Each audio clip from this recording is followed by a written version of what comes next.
بسم اللہ الرحمن الرحیم۔ السلام علیکم معزز دوستو۔ حضرت آدم علیہ السلام اور حضرت حوا علیہ السلام کا زمین پر تشریف لانا۔ حضرت آدم علیہ السلام جنت سے زمین پر کیا کچھ لے کر آئے تھے؟ حضرت آدم علیہ السلام جب زمین پر آئے تو آپ کو وحشت اور گھبراہٹ محسوس ہوئی، تو آپ نے کس ہستی کا نام سنا تو آپ کی وحشت اور گھبراہٹ دور ہو گئی؟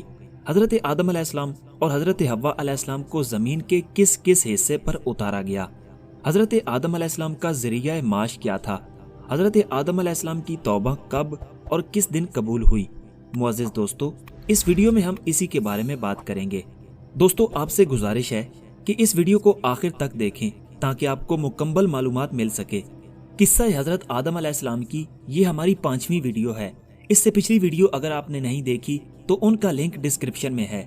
معزز دوستو، اللہ تعالیٰ قرآن مجید میں ارشاد فرماتا ہے، جس کا ترجمہ ہے، اور جہاں رہتے تھے وہاں سے انہیں الگ کر دیا گیا، یعنی جنت میں حضرت آدم اور حضرت حوا علیہ السلام دونوں کو رہنے کی اجازت دی گئی اور ہر قسم کے جنت کے پھل اور نعمتیں کھانے کی اجازت دی گئی تھی۔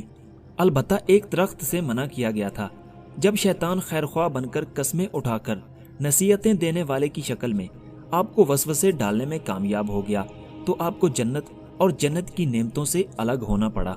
معزز دوستو، حضرت آدم علیہ السلام کو ہندوستان کی سرزمین پر اتارا گیا تھا اور حضرت حوا علیہ السلام کو سعودی عرب جدہ کی سرزمین پر اتارا گیا تھا۔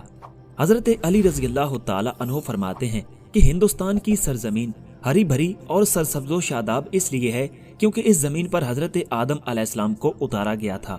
حضرت آدم علیہ السلام جنت سے مختلف قسم کے بیج اور 3 قسم کے پھل اور حجر اسود سیاہ پتھر جو خانہ کعبہ میں لگا ہوا ہے، اور وہ عصا جو بعد میں حضرت موسیٰ علیہ السلام کے ہاتھ میں آیا، جس کی لمبائی 10 گز تک تھی، اپنے ساتھ لے کر آئے تھے، اور کچھ سونا اور چاندی اور کچھ کھیتی باڑی وغیرہ کے اوزار وغیرہ بھی لائے تھے۔ حضرت آدم علیہ السلام اس قدر گریہ زاری میں مشغول ہوئے کہ ان تخموں یعنی بیجوں سے بے خبر ہو گئے۔ شیطان نے موقع پا کر ان کو اپنا ہاتھ لگایا۔ جس تخم پر اس کا ہاتھ لگا وہ زہریلا ہو گیا، اور جو اس کے ہاتھ سے محفوظ رہا اس کا نفع برقرار رہا۔ حضرت آدم علیہ السلام کے ساتھ 3 قسم کے جنتی میوے بھی آئے تھے۔ ایک وہ جو پورے کھا لیے جاتے ہیں، دوسرے وہ جن کا اوپر والا حصہ کھا لیا جاتا ہے اور گٹھلی وغیرہ پھینک دی جاتی ہے، جیسے کھجور اور آم وغیرہ، تیسرے وہ جن کا اوپر والا چھلکا پھینک دیا جاتا ہے اور اندر والا حصہ کھا لیا جاتا ہے۔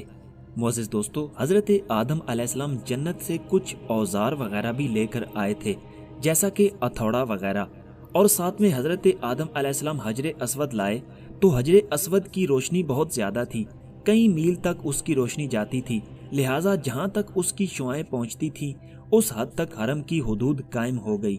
حضرت آدم علیہ السلام کو دنیا میں آ کر بہت زیادہ وحشت اور گھبراہٹ محسوس ہوئی، تو حضرت جبریل علیہ السلام بحکم الہی زمین پر آئے اور بلند آواز سے آذان کہی۔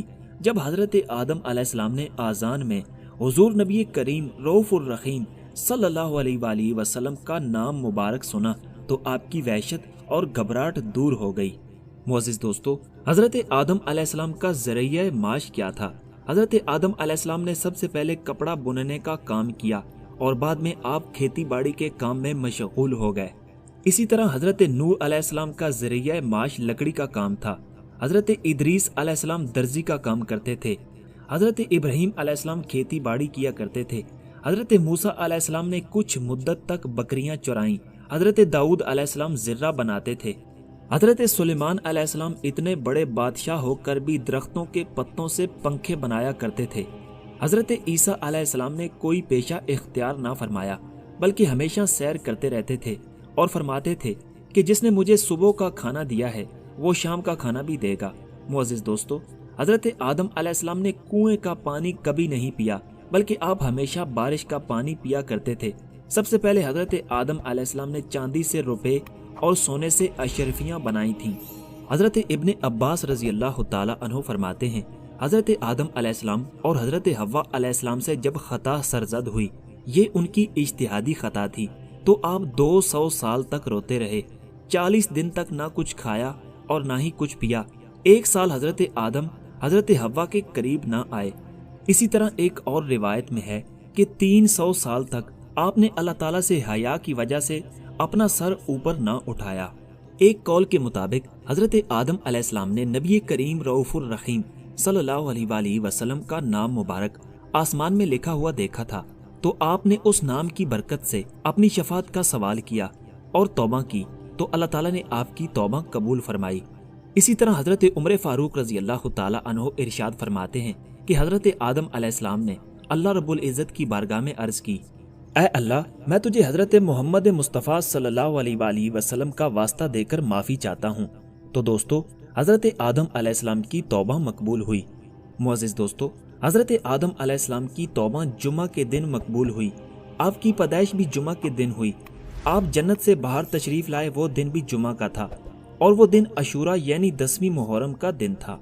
معزز دوستو، اس سے اگلی ویڈیو میں ہم آپ کو بتائیں گے حضرت آدم علیہ السلام اور حضرت حوا علیہ السلام کی زمین پر ملاقات کب ہوئی، حضرت آدم علیہ السلام کی اپنی اولاد کے حق میں دعا، حضرت آدم علیہ السلام کے 2 بیٹوں کا جھگڑا، قابیل نے حابیل کو قتل کیوں کیا، قتل کے بعد قابیل کی دنیا میں ذلت اور رسوائی، بیٹے کے قتل پر حضرت آدم علیہ السلام کا غمگین ہونا، کوے نے کیسے معاونت کی، اور حضرت آدم علیہ السلام کی وفات کا واقعہ۔ معزز دوستو، اس سے اگلی ویڈیو میں ہم آپ کو اس کے بارے میں بتائیں گے۔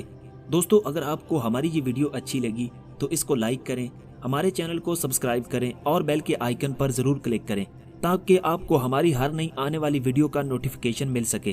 تب تک کے لیے اللہ حافظ۔ انشاءاللہ ہم ملیں گے آپ کو ایک نئی ویڈیو میں۔